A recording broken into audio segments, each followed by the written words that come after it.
Nous allons ouvrir une nouvelle page politique. On va reparler élections départementales. Cette fois-ci, on va d'un autre côté dans Cosmo Réunionnais.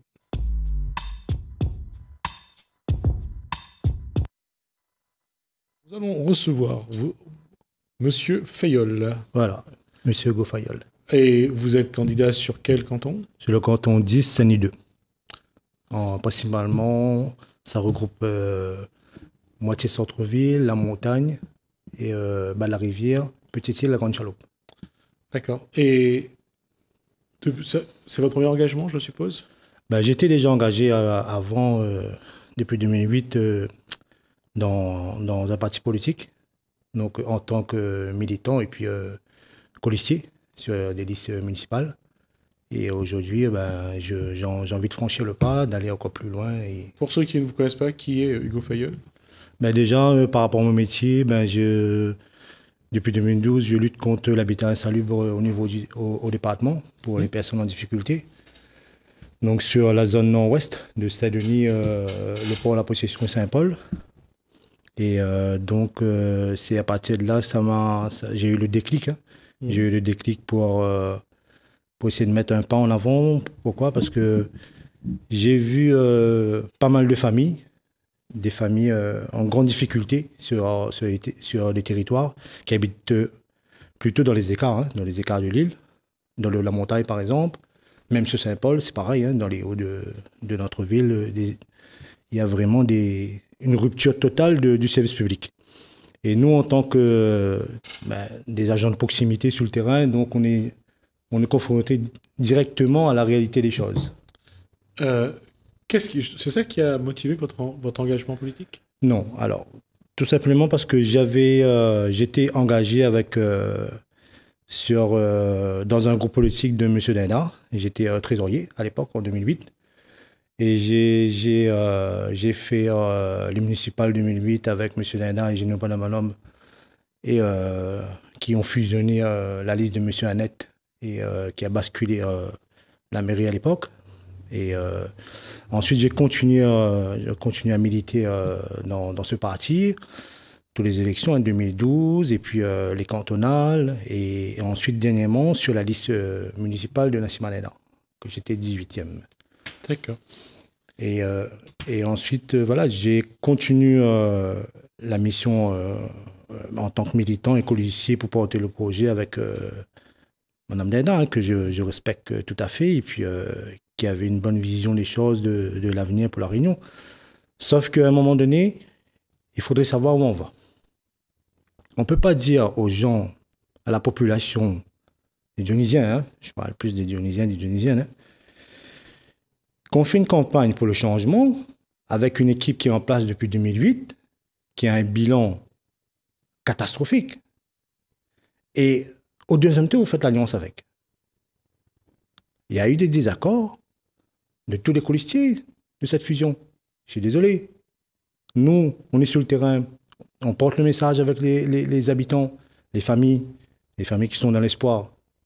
Mais si on adhère à cette alliance, c'est comme si on trahit quand même les gens qui nous suivent, qui attendent vraiment le renouveau de la classe politique et puis une nouvelle équipe pour la gestion de cette ville.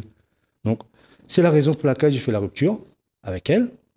Et par ailleurs, j'ai eu l'occasion de rencontrer Mme Miranville, qui conduit la liste régionale, qui m'a demandé de la rejoindre, de porter ensemble ce projet régional et aussi départemental. Pour moi, c'est une fierté. Déjà, c'est une liste citoyenne et des hommes et des femmes engagés. La jeunesse, beaucoup de jeunesse, des jeunes qui ont envie de montrer leur capacité et puis mettre en place le renouveau de la classe politique à La Réunion. Dans plusieurs communes aussi. Je pense qu'il y a je félicite également, à travers votre émission, tous les jeunes candidats qui se positionnent dans les cantons, parce qu'il faut ce renouveau de la classe politique, il faut le changement, il faut vraiment aller plus loin. Parce que La Réunion, il y a vraiment des moyens financiers qui arrivent chaque année, qui arrivent qui sortent de l'Europe, au niveau national, et le budget il est énorme au niveau des institutions, comme ce soit à la région ou au département.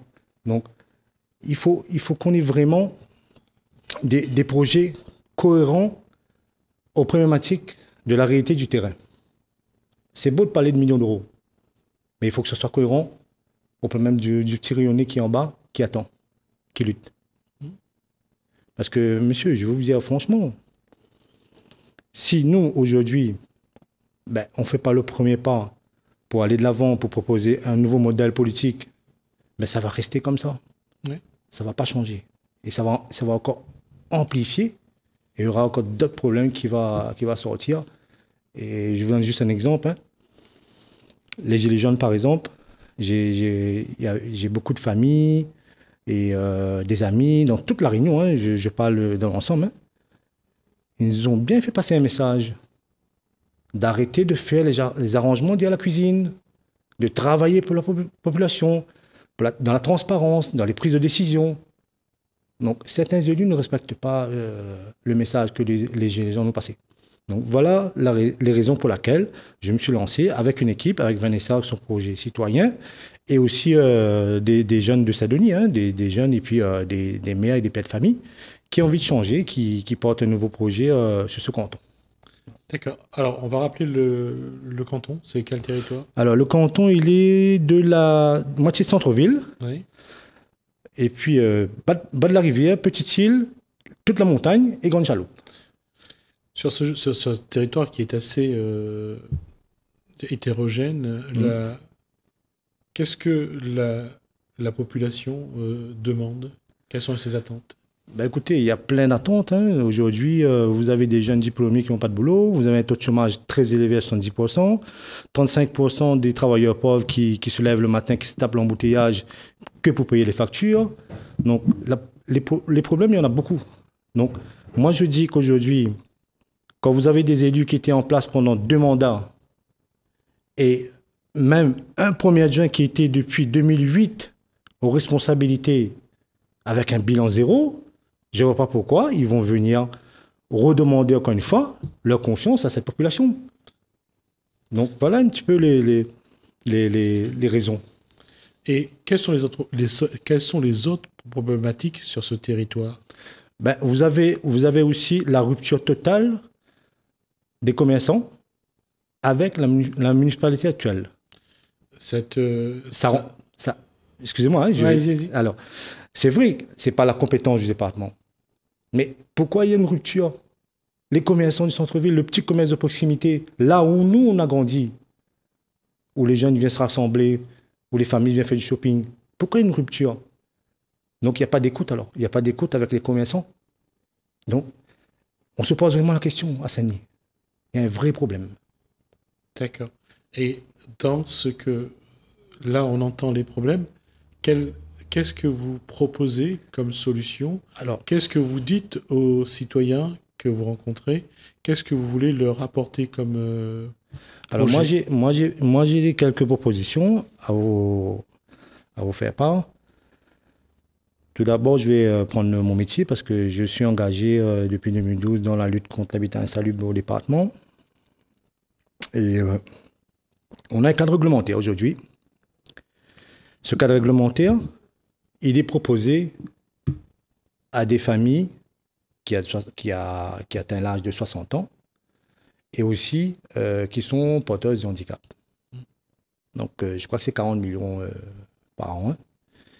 Et qui aussi, à travers ce dispositif, fait travailler les petites et moyennes entreprises, qui est source d'emploi, qui fait travailler aussi les jeunes en difficulté. Nous, ce qu'on a constaté à plusieurs reprises, que j'ai pointé du doigt à ce règlement-là, sur des clauses qui ne sont pas en cohérence avec la réalité du terrain, nous ne pouvons pas aujourd'hui de faire en sorte de favoriser que les personnes de 60 ans ou les personnes porteuses de handicap et les familles moins de 60 ans et qui sont, dont la plupart héritiers des parents, des grands-parents, ils n'ont pas droit, monsieur. Ils n'ont pas droit.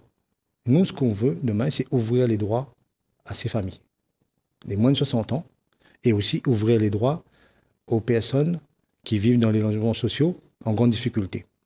Parce que le bailleur aujourd'hui, là, monsieur, il ne rénove plus l'appartement. Hein. Les immeubles qui datent plus de 30 ans, là. Ben, si vous faites une demande pour changer un lavabo ou faire un peu de carrelage, avoir un peu de confort, là, ben, il faut attendre tout à l'heure 2 ans, 3 ans.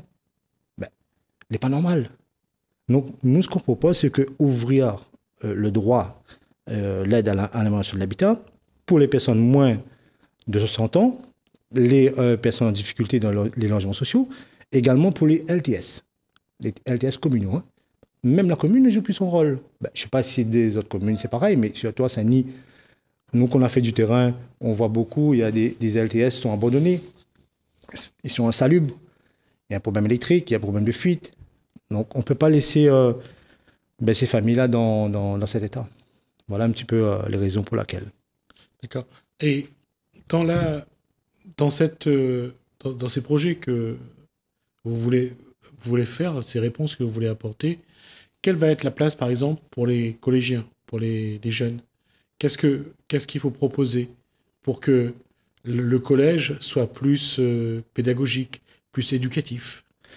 Écoutez, moi je pense que les collégiens, tous les collèges du département hein, en général, déjà en termes de bourse, hein, je pense qu'il faut valoriser leur bourse parce que avec le coût de la vie aujourd'hui, un collégien, et puis même si les parents ne travaillent pas, ils sont quand même en difficulté à leur satisfaire, et puis pour les effets scolaires, et puis l'ordinateur portable, tout ça, tout l'équipement qu'il faut pour y arriver au niveau scolaire.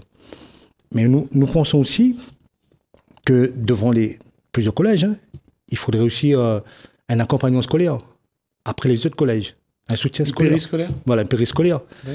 Et donc ça on va le soutenir fortement, hein, parce que je pense que c'est dans l'ensemble, hein, c'est pas qu'un seul collège, mais il faut pouvoir accompagner ces futurs citoyens vers l'excellence. Mais s'il n'y a pas de service d'accompagnement mis en place, ce sera l'échec pour ces mamans, on va dire. D'accord. Voilà.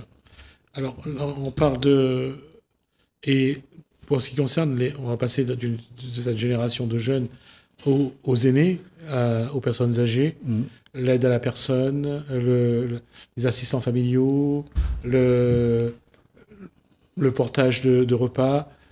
Comment faire en sorte que, à partir des traditions réunionnaises où la personne âgée restait à la maison et la famille s'en occupait, comment faire en sorte aujourd'hui pour que la vie évolue, c'est normal, mais faire en sorte qu'on puisse préserver un peu les traditions tout en apportant des réponses aux personnes les plus isolées, les plus seules?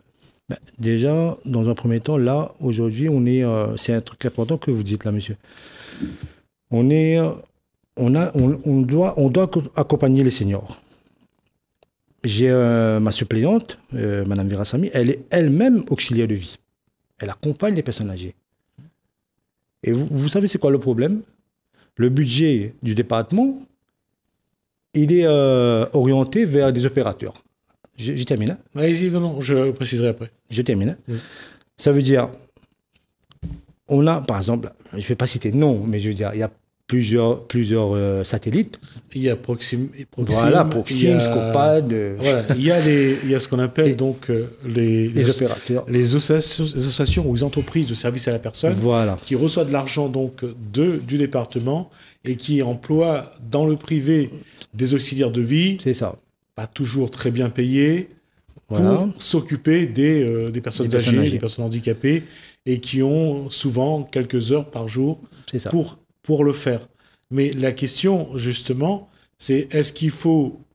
Parce que vous payez un certain taux horaire qui arrive directement à l'entreprise, mais après, ce qu'on reverse aux auxiliaires de vie, c'est pas quelque chose qui soit proche des heures qui sont payées par le département. Ouais.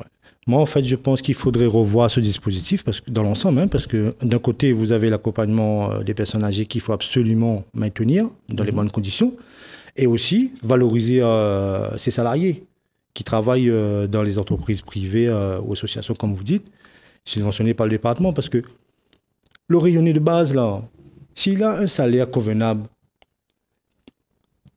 il a un CDI qui part à la banque, qui fait son prêt bancaire pour faire avancer sa famille, là. Mais il est content en général. Oui. Là, vous avez Mme Virasamy, par exemple, elle est auxiliaire de vie, elle travaille aux heures, elle a un CDI, mais elle n'arrive même pas à faire un prêt bancaire. C'est pas normal. Parce que le montant est limité. Il est variable. Oui, c'est variable d'un mois à l'autre, voilà. Parce qu'elles ne font pas, les auxiliaires de vie ne font pas souvent les mêmes horaires d'un mois à l'autre. Et nous avons été interpellés à plusieurs reprises à ce sujet pendant les municipales. Ouais. Mais rien ne bouge pour le moment. Oui, parce que normalement, ça dépend du conseil départemental. La mairie, pour l'instant, le CCAS se contente souvent de livraison de repas, oui. à domicile. Les jours de semaine, parce que parfois... les week-ends, des fois, certains CCAS ne travaillent pas le week-end, donc il n'y a pas de repas. Mais on voit bien que l'organisation, ça relève un peu de l'amateurisme. Et y compris dans les entreprises, dans certaines entreprises de services à la personne, les gens viennent là pour gagner de l'argent, pour profiter de l'argent public. Quand vous parlez des gens, vous parlez des salariés ou sinon les représentants? Je parle des patrons, les patrons qui gèrent. On est d'accord. Ok. Parce que les salariés sont payés souvent au lance-pierre. C'est un sujet très important qu'on va défendre au département, monsieur. Nous, on considère que ces salariés sont maltraités. Nous devons le faire absolument pour trouver l'équilibre entre les personnes âgées et le salarié qui est aussi satisfait de son travail, qui la motive aussi, qui le motive d'aller encore plus loin, parce que un salarié qui est mal payé, il baisse les bras. Gagner 600 € par mois à des heures parfois très aléatoires et qu'on ne sait pas si on les aura le mois prochain, c'est difficile de construire un avenir. C'est difficile, tout à fait raison avec vous, monsieur. Donc, là-dessus, la loi, c'est au conseil départemental de mettre en place et de veiller surtout que les structures d'aide à la personne soient toutes respectables. Respectables, oui. Et nous, ce qu'on va faire demain, c'est un des projets qu'on va essayer de porter en priorité. Hein. Même l'habitat aussi, pareil. C'est des projets forts pour La Réunion. Et si vous avez, juste terminé, vous avez, Mme Dinda était 14 ans présidente du département. Vous avez eu le problème de la raste. Donc ça fait grand bruit. On remet en place des opérateurs, aide à la personne. On a eu des problèmes auparavant. Il faut corriger les problèmes pour que ce soit mieux pour demain. Moi, je dis, un opérateur, il vient s'inscrire pour demander un agrément au département pour faire le service d'aide à la personne. C'est bien. D'autant plus c'est un rayonné. C'est bien. Je suis fier qu'un rayonné prend l'engagement d'y aller et créer son entreprise et faire avancer La Réunion.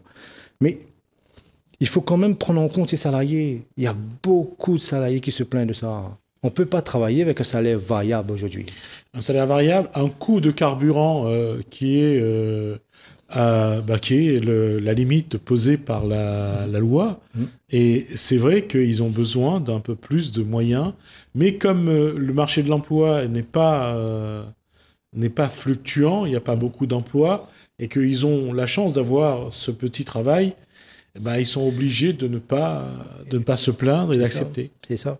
Mais on va quand même soulever cette question, et j'espère qu'il y a beaucoup d'élus, futurs élus, qui vont nous rejoindre dans cette bataille, parce que ce ne sera pas facile. Et c'est une cause qu'on va vraiment défendre au niveau du département, si demain on est élu. Et là où vous êtes, sur ce quartier-là, il y a beaucoup de petits commerces, il y a quelques artisans. Alors, moi, en fait, le plus gros zone d'activité, c'est le centre-ville. Donc, centre-ville. Et sur la montagne, c'est un peu limité, on va dire. Hein. Et comment, aujourd'hui, faire revivre le centre-ville, ramener du monde alors que les grandes surfaces ont de très grands parkings, on est à l'aise, et il n'y a pas de problème, trop de problèmes de circulation. Comment faire pour protéger un centre-ville? Vous avez la réponse, monsieur. Vous dites que le problème, c'est le parking. Comment on peut aller en centre-ville? On peut pas se garer, même circuler. Mais il y a un malaise. Vous avez des élus qui est là depuis 2008. C'est pas 1 an ou 2 ans. C'est des années. On a parlé de parking en silo à étage pendant les municipales. Il est où? On va pas sortir. On se tape des embouteillages pour aller faire du shopping en ville. Pourtant, nous, on veut bien faire travailler. Mais la population rayonnaise, les Dionysiennes, fait travailler les petits commerces de proximité. Et puis, c'est un moment agréable de venir en famille, en centre-ville, faire du shopping à toutes les fêtes. Donc, on n'a même plus de place pour se garer. On n'a même plus de place pour circuler. On se tape 1 heure de la rue de Paris pour arriver à Barachois. Mais c'est pas normal. Donc, aujourd'hui, je pense qu'il y a vraiment un coup à faire pour dire à la population, faites vraiment votre choix, faites le bon choix.